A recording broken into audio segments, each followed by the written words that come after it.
ప్రియులారా, అలాగే ఉండి మన చేతులు పైకెత్తి నిలబడి, 2 చేతులు పైకెత్తి 7 నెలలు కాపాడి 8వ నెలలో మొదటి విశ్రాంతి దినములోనికి తీసుకొచ్చిన ప్రభుని ఘనపరచుచు కళ్ళు మూసుకొని ఆయన తలస్తూ ఆయనను మహిమపరుద్దాం. దేవునికి స్తోత్రం, దేవునికి స్తోత్రం, దేవునికి స్తోత్రం. సమస్త మహిమ, ఘనత, కీర్తి, ప్రభావములు యుగ యుగములు మనందరి ద్వారా, మన కుటుంబాల నుండి త్రియేక దేవునికి కలుగునుగాక. ఆమేన్. మన ప్రభువైన యేసుక్రీస్తు వారి కృపయు ఆయన సమాధానం, నూతన నెల దీవెనలు, శుభములు సమృద్ధిగా మీ అందరికీ కలుగునుగాక. ఆమేన్. కూర్చుందాం. తెలివిని కలిగించు నన్ను దీవెగా వెలిగించు, తెలివిని కలిగించు నన్ను దీవెగా వెలిగించు, నీ కలిగిన భాగ్యములన్నిటిని నా కంటికి చూపించు, నీ కలిగిన భాగ్యములన్నిటిని నా కంటికి చూపించు. దైవాత్మా రమ్ము నా తనువున వ్రాలుము, దైవాత్మా రమ్ము నా తనువున వ్రాలుము, నా జీవమంతయు నీతో నిండా చేరి వసింపుము, నా జీవమంతయు నీతో నిండా చేరి వసింపుము. ప్రభునందు ప్రియమైన దేవుని పిల్లలారా, ఈ దినం అంశం ఏంటంటే విందుశాల. చెప్పండి, ఏంటమ్మా? విందుశాల. అలాగే ప్రేమ ధ్వజం. చెప్పాలి, ఏంటమ్మా? విందుశాల, ప్రేమ ధ్వజం. ఈ 2 విషయాలు చాలా కాలం అయింది. ఈ విందుశాలను గురించి మీకు జ్ఞాపకం చేశాను. ఒక్కసారి గుర్తు చేస్తూ నేను ప్రేమ ధ్వజంలోకి వెళ్ళాలని ఆశపడుతూ ఉన్నాను. ప్రియులారా, పరమగీతం మనందరికీ తెలిసినటువంటి పరిచయమైన పుస్తకం. బైబిల్ మిషన్ వారికి మరీ ప్రియమైన పుస్తకం. ఏ పుస్తకం అది? పరమగీతం. ఇది సొలొమోను చే వ్రాయబడిన పుస్తకాలలో ఇది ప్రాముఖ్యమైన పుస్తకం. ఇది గీతములకే గీతం. ఎన్ని పాటలు వచ్చినా ప్రభు మీద వాటన్నిటినీ మించిన పాట ఇది పరమగీతం. సరే ప్రియులారా, ఈ పరమగీతం యొక్క పుస్తకం యొక్క సంభాషణ అంతా 2 వ్యక్తుల మధ్య జరిగింది. ఎవరు వారు? చెప్పాలి, ఎవరు? సొలొమోను, షూలమితి. ఈ సొలొమోను ప్రభువైన యేసుక్రీస్తు వారికి సాదృశ్యం లేక గుర్తుగా ఉన్నారు. వరుడైన ప్రభువుకు గుర్తు. షూలమితి ఎవరి గుర్తుగా ఉంది? వధువైన సంగమనకు గుర్తుగా ఉంది. వీరి మధ్య ఉన్న ఒకరి మీద ఉన్న ఒకరి ప్రేమ వ్యక్తపరచుకుంటూ, ఒకరి రూపాన్ని, ఒకరి అంతరంగాన్ని వారికి వారే శ్లాఘిస్తూ లేక పొగుడుతూ, ఒకరిని ఒకరు పోల్చుకుంటూ చక్కగా వ్రాయబడిన గ్రంథము పరమ గీతము. ప్రియులారా, ఈ గ్రంథాన్ని భౌతిక నేత్రాలతో చూస్తే మీకేమీ అర్థం కాదు. ఆధ్యాత్మికమైన పరిశుద్ధాత్మ తండ్రి సహాయములో ఈ గ్రంథాన్ని బహు జాగ్రత్తగా పఠించినట్లయితే విలువైన సంగతులు మీకు గ్రాహ్యమవుతాయి. అందుకు దేవునికి మహిమ కలుగునుగాక. ఆమేన్. సరే ప్రియమం దేవుని పిల్లారా, ఇక్కడ 2వ అధ్యాయము 4వ చరణములో లేక వచనములో, అతడు నన్ను విందుశాలకు తోడుకుని పోయెను, నా మీద ప్రేమను ధ్వజముగా ఎత్తెను. ఈ వచనములో 2 ప్రాముఖ్యమైన భాగములు మనకు కనబడుచున్నవి. మొదటి భాగం ఏంటండి? అతడు నన్ను విందుశాలకు తోడుకొని వెళ్ళాను. అతడు అనగా సొలొమోను. అతడు అనగా ప్రభు అయిన యేసు క్రీస్తు వారికి గుర్తుగా ఉన్నాడు. యేసు క్రీస్తు ప్రభువారట ఈ వధువైన ఈ సంఘాన్ని, ఈ పెండ్లు కుమార్తెను విందుశాలకు తోడుకొని వెళ్ళాడట. ప్రియులారా, దీని ఇంగ్లీష్లో ఏమి రాయబడిందంటే హౌస్ ఆఫ్ వైన్ అనే మాట వ్రాయబడింది. ప్రియులారా, బహుశా మీరు అనుకోవచ్చు బ్రాందీ షాప్ తీసుకెళ్ళాడు ఏంటని. కాదు. వైన్ VINE అనే పదానికి అర్థమిస్తుంది బైబిల్. 2 ద్రాక్షారసాలు ఉన్నాయి. VINE అంటే వైనే, WINE అంటే వైనే. అది మందు, మత్తునిచ్చేది. ఇది చక్కగా మన ఆరోగ్యాన్ని ఇచ్చేటువంటి ద్రాక్ష, క్రొత్త ద్రాక్షారసం. VINE అంటే పాత ద్రాక్షారసం అంటే అది పులయబెట్టి దాంట్లో కొన్ని పదార్థాలు మిక్స్ చేసి దాన్ని రకరకాల ప్రాసెస్లు చేసి బాటిలింగ్ చేసి అక్కడక్కడ బెల్ట్ షాపులు అమ్మేది అది మత్తు పానీయం. అర్థమైందా మీకు? ప్రియులారా, బైబిల్లో క్రొత్త ద్రాక్షారసము, పాత ద్రాక్షారసం ఉన్నది. క్రొత్త ద్రాక్షారసం పాలస్తీన్లకు ప్రియమైన విందులలో పానం. అది ఏంటమ్మా? విందులలో, శుభకార్యాలలో, కానా విందులో మనం చూస్తాము ఈ యొక్క అనుభవాన్ని. సరే ప్రియమం దేవుని పిల్లారా, ఇక్కడ ప్రియుడైన ప్రభు వధువైన సంఘాన్ని విందుశాలకు తీసుకుని వెళ్ళాడట, తన ప్రియురాల్ని. ఎంత మంచి అనుభవం కదా. ప్రియమం దేవుని పిల్లారా, విందు అనగానే మనకందరికీ పసందైనటువంటి రుచులతో ఉంటుంది కాబట్టి మన నోరు ఏమైపోద్ది అమ్మా? చక్కని ఆ యొక్క లాలాజలముతో ఊరిలూరుతూ ఉంటుంది. సరే, ఏది ఏమైనప్పటికీ ప్రియులారా, ఈమె ఏ విందుకు తీసుకెళ్ళాడనంటే సొలొమోను మహారాజు యొక్క డైనింగ్ టేబుల్ ఒక్కసారి గుర్తు చేసుకొని మరలా మనం ఆ యొక్క అనుభవంలోకి వద్దాం. మొదటి రాజుల గ్రంథము 4వ అధ్యాయం 22వ వచనం నుండి 28వ వచనం వరకు చూడండి. ఒక్కొక్క దినానికి సొలొమోను యొక్క భోజనం, ఒక రోజు యొక్క భోజనము, ఆయన యొక్క ఆ డైనింగ్ టేబుల్, ఆ విందుశాల ఎలాగుందో చెప్తున్నాడు. ఎంత అనగా 600 తూముల సన్నపు గోధుమ పిండియు, 1200 తూముల ఉతక పిండియు, క్రొవ్వెన ఎడ్లు 10,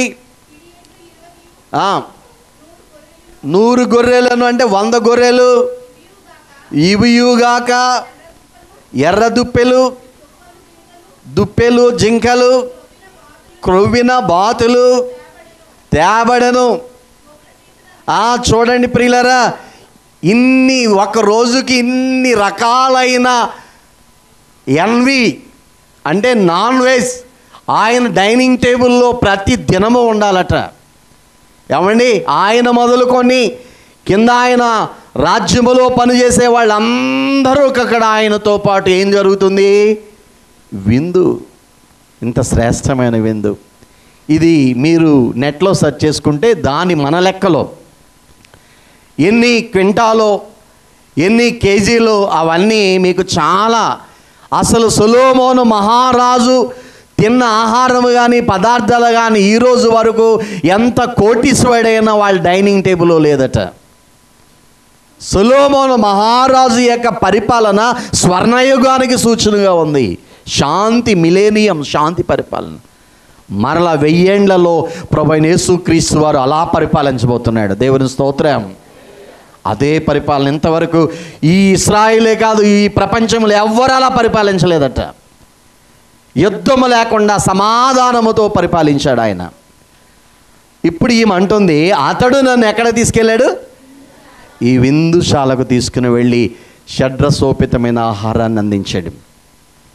సరే ప్రియులారా, పరిశుద్ధ గ్రంథంలో చాలా విందులు ఉన్నాయి. అవన్నీ ఒకసారి జ్ఞాపకం చేశాను, మీకు గుర్తు చేసి నేను ఒక టాపిక్లోకి వెళ్తాను, రెండో అంశంలోకి వెళ్తాను. మొదట విందు పస్కా విందు. చెప్పండి, ఏ విందమ్మా? పస్కా విందు. నిర్గమాకాండం 12వ అధ్యాయము చదవద్దులేండి, 13 నుంచి 14 వచనాలలో ఈ యొక్క విందును గురించి, లేక 1 నుంచి 14 వచనాల్లో రాయబడింది. ఇది ఇశ్రాయేలు ప్రజలకు దేవుడిచ్చిన విడుదల విందు. ప్రియులారా, పస్కా అనగా దాటిపోవడం. వారు ఆ చివరి రాత్రి, వారు ఐగుప్తు దేశం అంతా చీకటి ఉంది, వీరున్న గోషేను దేశంలో వెలుగున్నది 3 రాత్రులు. ఆ చివరి రాత్రి ఇంటికి ఒక గొర్రె పిల్ల కానీ మేకపిల్ల కానీ ఏడాది మేకపిల్ల కానీ దానిని వధించి దాని మాంసాన్ని ఏం చేయాలట? ఎలాగ వండుకోవాలి? తండూరి చేయాలి. కాల్చుకొని, నీటితో వండకూడదు, కాల్చుకొని చేదు కూరలతో దానిని తినాలి. ఏడాది గొర్రె కానీ మేక కానీ. ఇది ఇశ్రాయేలు ప్రజలకు తరతరాలకు కట్టడాన్ని చెప్పాడు. వారు ఐగుప్తు దేశంలో వారు పడినటువంటి బానిసత్వ విడుదల నిమిత్తం వీరు చేదు కూరలతోనే దాన్ని ఏం చేయాలి? భుజించాలి. వారి పిల్లలు తరతరాలు ఏంటి ఇంత మంచి మాంసంలో చేదు కూరలు ఏంటి మమ్మీ డాడీ అంటే, అప్పుడు వారు ఈ పండగలో వారు చెప్పాలి వారి పిల్లలకి, ఐగుప్తు దేశంలో 430 సంవత్సరాలు మనం చేదు అనుభవించాం, బాధలు అనుభవించాం. అందుకే మనము ఈ పండుగలో ఏం తీసుకుంటున్నాం? చేదు కూరలు అని చెప్పాడు. దీని ఆత్మీయ సత్యాన్ని నేడు మనము అర్థం చేసుకుంటే, కొరింథీ మొదటి పత్రిక 5వ అధ్యాయము 6 నుంచి 8 వచనాల్లో మనం గనక చూస్తే, నేడు మనకు మన పస్కా పశువు ఎవరట? ప్రభువైన యేసు క్రీస్తు అనే పస్కా గొర్రె పిల్ల మన కొరకు ఏమయ్యాడు? కల్వరి శిలువలో మన పాప ప్రాయశ్చిత్తార్థమై బలైపోయాడు. ఆయన శరీరము మనకి ఆహారము, ఆయన రక్తం మనకేమైంది? పానంగా మారింది. మంచిది కాదు పులిసిన పిండి కొంచెమైనను ముద్దంతయు పులియ చేయునని మీరెరుగరా? మీరు పులిపిండి లేనివారు గనుక క్రొత్త ముద్ద అగుటకై ఆ పాతదైన పులిపిండిని తీసి పారవేయుడి. అంతేకాక క్రీస్తును మన పస్కా పశువు వధింపబడెను గనుక పాతదైన పులిపిండితోనైనను దుర్మార్గతయు దుష్టత్వమును అను పులిపిండితోనైనను గాక నిష్కాపట్యమును సత్యమును పులియని రొట్టెతో పండుగ ఆచరించాలి. ఇలాగ ఆచరించాలి వాళ్ళు పస్కా పండుగ. పులియని రొట్టెలు చేసుకొని, అంటే చొక్కా రొట్టె చేసుకొని, పూరీలు కాదు, కాల్చబడిన రొట్టె తీసుకొని, ఏమండి పులిసినది ఏది దాంట్లో లేకుండా వారు పండుగను ఆచరించాలి. మరి మన పస్కా పశువు ప్రభువు గనుక పులిసినది పాపానికి, పులిసినది అవిధేయతకు, పులిసినది దుర్మార్గానికి సూచన ఉన్నది కనుక ఆ దుష్టత్వం అనే పులియని పిండితో మనం ఏం చేయాలి? ఈ పస్కాను ప్రభువును సత్యం అనే పులియని రొట్టెతో మనం పండుగ ఆచరించాలి. ఇది పస్కా యొక్క నియమం. ప్రియులారా, దాన్ని ఎలా తినాలట? 11వ వచనం చదివి మనము రెండో విషయంలోనికి వద్దాం. మీరు దాన్ని తినవలసిన విధమేదనగా, మీ నడుము కట్టుకొని, మీ చెప్పులు తొడుకొని, మీ కర్రలు చేత పట్టుకొని త్వరపడుచు దానిని, ఇది యెహోవాకు పస్కా బలి. ఇది ఒక్కొక్క ఆత్మీయ సత్యం ఉంది. ఒకప్పుడు చెప్పాను మీకు. ప్రియులారా, ఒకటి నడుము కట్టుకోవాలట, రెండు ఏం చేయాలి? చెప్పులు, మీరు కర్రలు, త్వరపడుచు దానిని. ఈ 3 అనుభవాలు ఉన్నాయి. చెప్పులు ఏం చేయాలట? వాళ్ళు తొడుక్కోవాలి. చెప్పులు ప్రవర్తనను సూచిస్తున్నాయి. ప్రియులారా, ప్రయాణాన్ని సూచిస్తున్నాయి. వాళ్ళు తింటూ సిద్ధపడాలి ప్రయాణం కొరకు. 40 సంవత్సరాలు ప్రయాణం చేయాలి వాళ్ళు. ప్రియులారా, రెండవదిగా ఇంకేం చేయాలట? వాళ్ళు అమ్మా కర్రలు చేత పట్టుకొని ఏం చేయాలమ్మా? కర్ర అనేది ప్రియులారా, వారు వెళుతున్నప్పుడు అరణ్యం కనుక పాములు, పురుగులు, పుట్రలు ఉంటాయి. ఇలా టక్ మన పల్లెటూరులు తెలుసు, కర్రలు, చేతి కర్రలు. వాళ్ళు తెల్లవారుజామున వెళ్తారు కాబట్టి దారి క్లియర్ చేసుకుంటూ వెళ్తుంది. మార్గ సరళత కొరకు కర్ర వాడారు. ఇది ఆత్మీయ సత్యములో ఇది దేవుని వాక్యానికి గుర్తుగా ఉంది. దేనికమ్మా? నీ దుడ్డు కరువు నీ దండమును నన్ను ఆదరించునని. సరే ప్రియులారా, మూడవదిగా ఏంటట? మీ నడుములు కట్టుకోవాలి. నడుము అది సిద్ధపాటు గుర్తుగా ఉంది.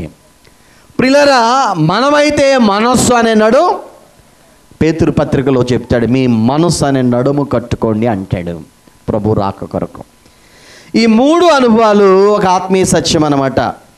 కనుక మీరు గ్రహించండి. అలా వారు పస్కా ఆచరించాలి. రెండవ విందు ఏంటంటే మత్తయి సువార్త 26వ అధ్యాయం 26-29. అది క్రైస్తవులైన వారికి ప్రభు ఇచ్చిన విందు. ఏంట విందు? సంస్కారపు విందు. చదవదులేండి. సంస్కారపు విందు. ఏ విందమ్మా? సంస్కారపు విందు. ప్రభు సంస్కారపు విందు. ప్రభు సంస్కారపు విందు పరుగెత్తుకొని రండి. ప్రభువే మన విందు. ప్రభు జతకి దేశందు పాప వ్యాధికి మందు సబాలనీటి అందు సంతృష్టి పెంపొందు ప్రభు సంస్కారపు విందు. ప్రభు సంస్కారపు విందు పరుగెత్తుకొని రండి. ప్రభువే మన విందు. కాబట్టి ప్రభునందు ప్రియులారా, ఇది క్రైస్తవ సంఘానికి ప్రభువే విందుగా ఉన్నారు.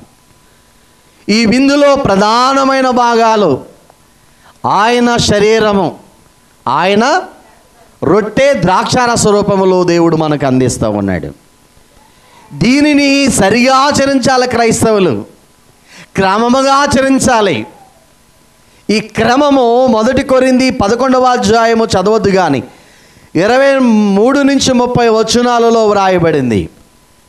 ఈ భోజన బల్ల ద్వారా ఉపయోగాలు యోహాను సువార్త 6వ అధ్యాయం 52-56 వరకు వ్రాయబడింది. మన ప్రభువుని మనము నెలకొక్కసారి రొట్టె రూపములో, ద్రాక్షారస రూపములో మనం ఏం చేయాలి?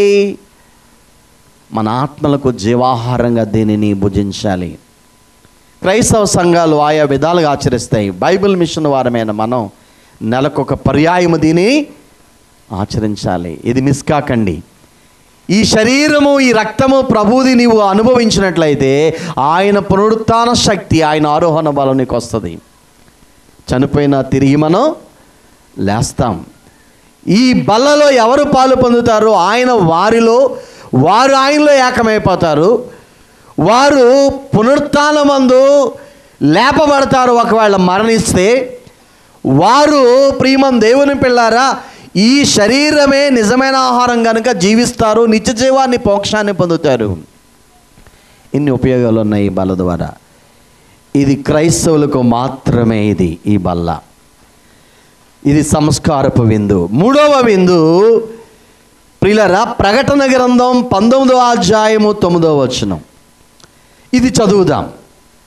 ప్రకటన గ్రంథం 19:9. ఇలాగు చెప్పెను, గొర్రెపిల్ల పెండ్లి విందుకు పిలువబడిన వారు ధన్యులు. గొర్రెపిల్ల పెండ్లి విందుకు పిలువబడిన వారు ధన్యులని వ్రాయము. ధన్యులని వ్రాయము. చూడండి, ఇది పెండ్లి విందు. మూడవది ఏ విందమ్మా? ఏ పెండ్లి విందు? గొర్రెపిల్ల అయిన యేసు క్రీస్తు ప్రభు రేపు రెండవ రాకడలో ఆయన ఎత్తబడిన వారు, వారితో పాటు అన్యులుంటారు, వారితో పాటు యూదులు ఉండొచ్చు, వారందరికీ ఆహ్వానం ఉన్నది. ఈ గొర్రెపిల్ల పెండ్లి విందుకు ఎవరు పిలువబడతారో వారందరూ ఎవరట? ధన్యులు, ధన్యులు, ఆశీర్వదించబడతారు. ఈ విందు ఎన్ని సంవత్సరాలు సాగుతుంది? మధ్యాకాశం నుంచి యెరూషలేముకి వెళ్ళిన తర్వాత 7 సంవత్సరాలు. ఎన్ని సంవత్సరాలు? దీని కాల పరిమితి. ఈ సంస్కార విందు ప్రభు వచ్చే వరకే. ఈ గొర్రెపిల్ల పెండ్లి విందు అయితే 7 ఏండ్లు నూతన యెరూషలేములో ప్రభు ఎత్తబడిన తన పెండ్లి కుమార్తెకు తనతో పాటు వచ్చిన వారికి ఈ విందు ఉన్నట్లుగా మనం చూస్తాం. ప్రియులరా, ఈ విందును గూర్చి తన ప్రియ కుమారుని పెండ్లి కొరకైన విందు అని మత్తయి సువార్త 22 మొదటి 14 వచనాలు చదవద్దు కానీ వ్రాయబడి ఉన్నది. ప్రియులారా, ఈ విందులోనికి ఎవరు వెళతారనగా సంస్కారపు విందు ఎవరైతే సరిగా ఆచరిస్తారో వారు రాకడలో ఆరోహణమై ఆ విందులో ప్రవేశిస్తారు. ఈ విందుకు అర్హత ఏంటంటే మత్తయి సువార్త 25వ అధ్యాయంలో వ్రాయబడినట్లుగా పెండ్లి వస్త్రము కావాలి. ఈ విందుకు ఏ వస్త్రం కావాలమ్మా? పెండ్లి. ఇది ప్రియులరా ఆత్మీయ స్థితిలో ఉన్నతమైన అనుభవం, మేఘమెక్కే అనుభవం. ప్రియులరా, ఇది 3వ విందు. 4వ విందు చెప్తున్నాను. యోధా పత్రిక 12వ వచనం చదువుదాం ఒకసారి. యోధా పత్రిక 12వ అధ్యాయం 12వ వచనం. వీరు నిర్భయముగా మీతో శుభోజనము చేయొచ్చు, తమ్మును తాము నిర్భయముగా పోషించుకొనొచ్చు, మీ ప్రేమ విందులలో దొంగ మెట్టులుగా ఉన్నారు. చూడండి ప్రియులారా, ఇది యోధా పత్రికలో వ్రాయబడిన మాట ఏంటంటే ప్రేమ విందు. చెప్పాలి, ఏ విందమ్మా? ప్రేమ విందు. Love feast, the banquet of love. ప్రేమ విందు అనే మాట ఇక్కడ వ్రాయబడింది. ప్రియులారా గమనించండి, ఈ ప్రేమ విందు ఈ నేటి క్రైస్తవ సంఘాలలో జరుగుతున్న ఆయా పండుగల కొరకై సంఘము ఏర్పాటు చేసుకున్నటువంటి ప్రత్యేక పండుగలలో భుజించే విందు అన్నమాట ఇది. చూసారా ప్రియులారా, మనం ఎన్నో పండుగలు ఆచరిస్తూ ఉంటాం సంవత్సరానికి. ఈ పండుగలలో విందులు ఏర్పాటు చేసుకుంటూ ఉంటాం. దీన్ని ఏమని పేరు పెట్టారు? దీనికి ప్రేమ విందు. ఈ విందులో దురదృష్టకరం ఏంటంటే చాలామంది ఈ సంఘములోనూ అనేక సంఘాల్లోనూ దొంగ మెట్టలుగా పాలు పొందుతున్నారట. ఏ మెట్టలమ్మా? దొంగ మెట్టలు. మెట్టలంటే ఏంటంటే కొండలు. దొంగ మెట్టలంటే కొండలు. ప్రియులారా, సముద్రములో ఉంటాయి దొంగ మెట్టలు. సముద్రములో ఉండేటువంటి మంచు కొండలు, సముద్రములో బయటికి కనబడ మునిగుంటాయి. వాడ ప్రయాణం చేస్తున్నప్పుడు ఈ కొండలు కనబడక వాడ నాయకుడు సరైన రాడర్ గుర్తింపు లేకపోతే కొండను ఢీకొట్టి ఈ పెద్ద పెద్ద ఈ షిప్స్ అన్నీ ఏమైపోతాయి? బ్రద్దలై మేట మునిగి అనేకులు నశిస్తారు. Titanic ship. ఏ షిప్ అమ్మా? 1912వ సంవత్సరంలో పసిఫిక్ మహాసముద్రములో అది మంచు పర్వతాలను ఢీక్కొని ఆ 11 అంతస్తుల ఈ టైటానిక్ షిప్ నీటిలో మునిగిపోయింది. దాదాపు 2000 మంది పైగా చనిపోయారు. ప్రియులారా గమనించండి, ఈరోజు సంఘములో అలాంటి నామకార్థ క్రైస్తవులు ఇలాంటి ప్రేమ విందుల్లో దొంగ మెట్టలుగా ఉండి సంఘాన్ని ఢీకొట్టి సంఘాన్ని భ్రష్టత్వం చేసేస్తారు, కుటుంబాలను కూడా భ్రష్టత్వం చేసేస్తారు, సంఘాలని విచ్ఛిన్నం చేసేస్తారు. అలాంటి వారు సంఘములో ఉంటారు. తస్మత్ జాగ్రత్త ప్రియులారా, అలాంటి వారి విషయంలో జాగ్రత్తగా ఉండాలి. మన సంఘములో జరిగే ప్రేమ పండుగలలో విందులలో మీరు ఎలాగున్నారు? దొంగ మెట్టలుగా ఉన్నారా? మంచి బిడ్డలుగా మీరు విందును తీసుకుంటే మంచిది. 5వ విందు ఉంది, మరీ ప్రమాదకరమైన విందు. ప్రకటన గ్రంథము 19వ అధ్యాయము 17వ వచనం చదువుదాం. మరియు ఒక దూత సూర్యబింబములో నిలిచియుండుట చూచితిని. అతడు గొప్ప శబ్దముతో ఆర్భటించుచు, అమ్మా రండి, రాజుల మాంసమును, సహస్రాధిపతుల మాంసమును, బలిష్ఠుల మాంసమును, గుర్రముల మాంసమును, వాటి మీద కూర్చుండు వారి మాంసమును, స్వాతంత్రులేమి, దాసులదేమి, కొద్దివారిదేమి, గొప్పవారిదేమి, అందరి యొక్క మాంసమును తినుటకై దేవుని గొప్ప విందుకు కూడి రండని ఆకాశ పక్షులకు మధ్యమందు ఎగురుచున్న సమస్త పక్షులను పీల్చెను. చూడండి ప్రియులారా, ఈ విందు దేవుని గొప్ప విందటండి. జాగ్రత్తగా విందాం. ఏ విందమ్మా? దేవుని గొప్ప విందు. బ్రాకెట్లో ఉగ్రతనే తీర్పు అనే విందు, శత్రువులకు సమూల నాశనం చేసే విందు. ప్రియులారా గమనించండి, హర్మగిద్దోను యుద్ధమందు కోట్లాది మంది సైన్యం ఈ అంత్యక్రీస్తు అక్కడికి చేరదీసినప్పుడు యేసుక్రీస్తు ప్రభు దానిని హతమార్చి, దానితో పాటు యేసు మీద వ్యతిరేకం వచ్చిన కోట్ల మంది ప్రజలు తిరుగుబాటు చేసి యుద్ధంలో పాలు పొందినటువంటి రాజులు అవ్వచ్చు, రౌతులు అవ్వచ్చు, ఏమండి గొప్పవారు అవ్వచ్చు, పేదవారు అవ్వచ్చు, అందరినీ హతం చేస్తాడట. వారి మాంసాన్ని తినడానికి ఆకాశమందున్న అన్ని జాతుల పక్షులను ఆహ్వానిస్తాడట. అవన్నీ కడుపార వారి మాంసాన్ని భుజిస్తాయట. ఎంత ప్రమాదమో చూడండి.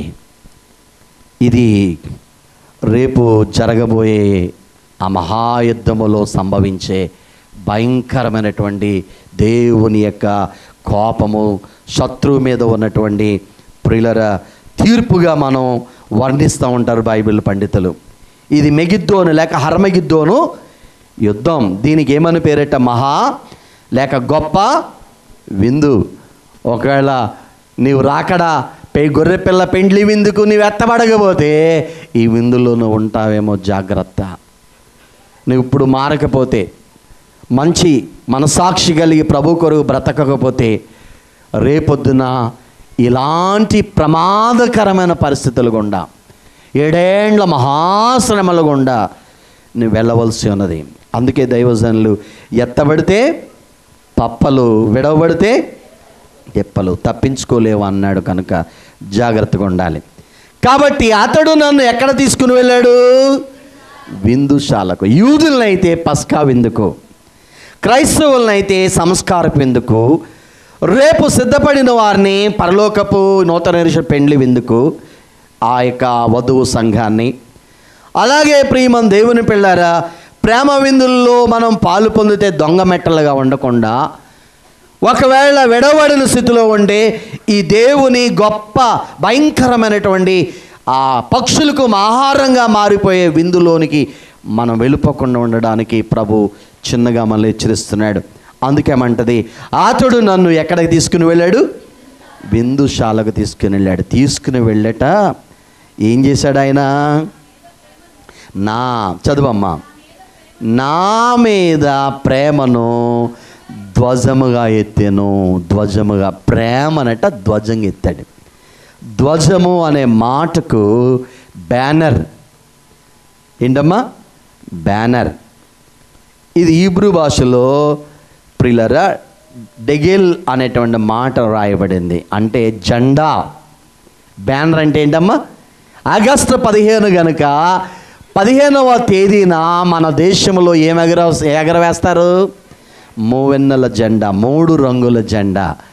అది మనము బ్రిటిష్ వాళ్ళ యొక్క చేతుల్లో నుంచి విడుదల పొంది జయం పొందినటువంటి జయ సూచిక ఆ పతాకం. ప్రతి సంవత్సరం ఆ యొక్క స్వాతంత్ర దినోత్సవం రోజు మనం ఎగరేస్తూ ఉంటాం. ప్రియులారా, దీన్ని బ్యానర్ లేక ఫ్లాగ్స్ అనే మాట మనం చూస్తాం. దీనికి మరొక పేరు ఆ యొక్క తెలుగులో టెక్కెము. ఏంటమ్మా? టెక్కెము అనగా జెండా. ఆ పరమగీతం 6:4 ఉంటుంది ఈ మాట.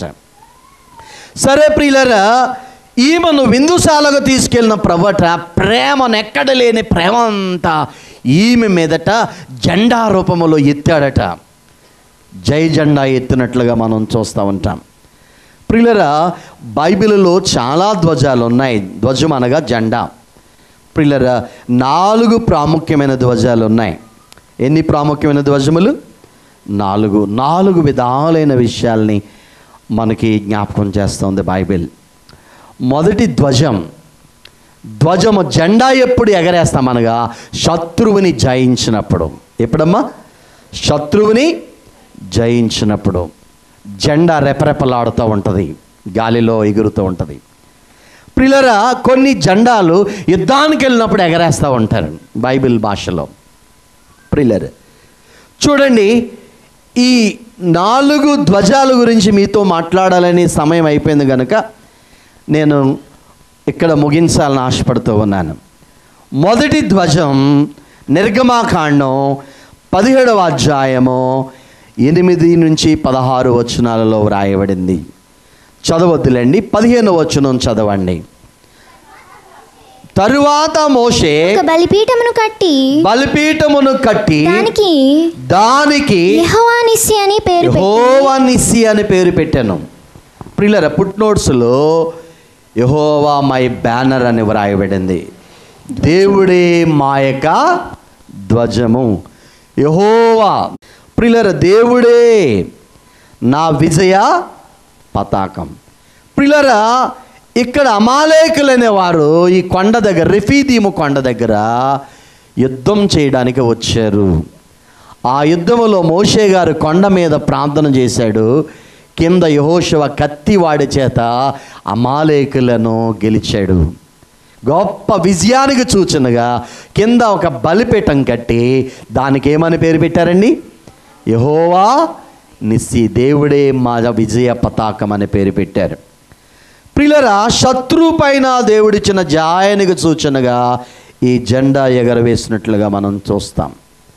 ప్రియులారా, ఆత్మీయ సత్యాన్ని మనం గ్రహించినట్లయితే మనము కూడా శత్రువుతో పోరాటం చేస్తూ ఉన్నాం. ఎవరితోనమ్మా? శత్రువుతో. డాక్టర్ మార్టిన్ లూథర్ గారు చిన్న ప్రశ్నోత్తర అనే పుస్తకంలో మనకి శత్రువులు 3 ఉన్నారు. ఎంతమంది ఉన్నారు చెప్పాలి? మొదటి శత్రువు మన శరీరము. ఎవరమ్మా? శరీరం. రెండవ శత్రువు లోకము. మూడవ శత్రువు మన కంటికి కనబడకుండా పనిచేస్తూ మన నాశనాన్ని కోరుతున్నటువంటి సాతాను, అపవాది. మొదటిగా శరీరము. గలతీ 4:22-29 రాసుకోండి. రోమాపత్రిక 8:2-4 వచనాలు రాసుకోండి. 2-8 అధ్యాయం 2-4 వచనాలు. గలతీ 4:22-29 చదవద్దు ఎవరన్నా. లోకము, యోహాను సువార్త 16వ అధ్యాయము బహుశా చివరి వచనం అనుకుంటా, 32-30. నేను లోకమును జయించున్నాను. అలాగే మొదటి యోహాను పత్రిక 1వ అధ్యాయము 2వ అధ్యాయంలోనూ 16వ వచనంలో వ్రాయబడి ఉన్నది. ప్రియులారా, లోకం అంటే శరీరాశ, నేత్రాజీవడం, వీటిని జయించాలి. మూడవదిగా అపవాదిని మనం ఏం చేయాలట? జయించాలి. మొదటి యోహాను పత్రిక బహుశా 2వ అధ్యాయము 4వ వచనంలోనే ఎక్కడో వ్రాయబడింది. మరి యవనస్తులారా మీరు బలవంతులు, మరి ఎవరిని జయించారు? దుష్టిని జయించారు. ఎందుకంటే దేవుని వాక్యం ఎక్కడుంది? మీలో ఉంది. ఇప్పుడు శరీరాన్ని జయించాలంటే ఆత్మానుసారంగా మనం జీవించాలి. ఎలా జీవించాలమ్మా? పరిశుద్ధాత్మ నీలో ఉన్నప్పుడు నీ దేహంలో శరీరేచ్ఛలను జయించగలుగుతావు, లేకపోతే ఓడిపోతావు. ఈ శరీరానికి ఆత్మకి ఎప్పుడు పోరాటమే. లోకాన్ని జయించాలంటే ఏం కావాలి నీకు? విశ్వాసం కావాలి. ఏం కావాలమ్మా? లోకమును జయించిన విజయము దేవుని మీద ఉన్న విశ్వాసం అని చెప్తాడు యోహాను తన పత్రికలో. మూడవదిగా అపవాదిని జయించాలంటే ఏం కావాలి మనకి? దేవుని వాక్యం అనే ఖడ్గం కావాలి. ఇలా ఈరోజు మన శత్రువుతో మనం పోరాటం చేసి మనం కూడా ఈ ధ్వజాన్ని, జెండాను ఎగరవేయాలి. ప్రభు రాకడ వచ్చే విజయులమై ఉండాలి. గొప్పన్నిటిని జయిస్తూ ఆ జయించిన వారికి ఆయన ఏమిస్తాడు? జీవ కిరీటం ఇస్తాడు రాకడలో. అలా జయ వీరులైన వారి కొరకు ప్రభు రెండవ రాకడ త్వరగా సంభవించబోతుంది. నీవు ఈ మూడిని జయించి యుద్ధరంగంలో విజయోత్సవముతో ప్రభు కొరకు ఎదురు చూడు. అటువంటి ధన్యకరమైన స్థితి పరిశుద్ధాత్మ దేవుడు నీకు ఇవ్వాలని ఆశపడుతున్నాను. ఇక్కడ ఈ స్త్రీ అంటుంది, అతడు నన్ను విందుశాలకు తోడుకుని వెళ్ళి ప్రేమను నా మీద ఏం పెట్టాడట? ధ్వజముగా. ఆమె కొరకు ప్రభు నీ కొరకు ప్రాణం పెట్టి, తన ప్రాణాన్ని పెట్టి నిన్ను ప్రేమించి ఆయన సిలువ జెండాని ఎత్తాడు నీ కోసం. ఆ పునరుత్థానపు జెండా ఎగిరింది, మనకు విడుదల వచ్చింది, విమోచన కలిగింది. అటువంటి మన విజయశీలుని యొక్క విజయోత్సపు దీవెనలు పరిశుద్ధాత్మదేవుడు మనందరికీ ప్రసాదించును గాక. ఆమెన్.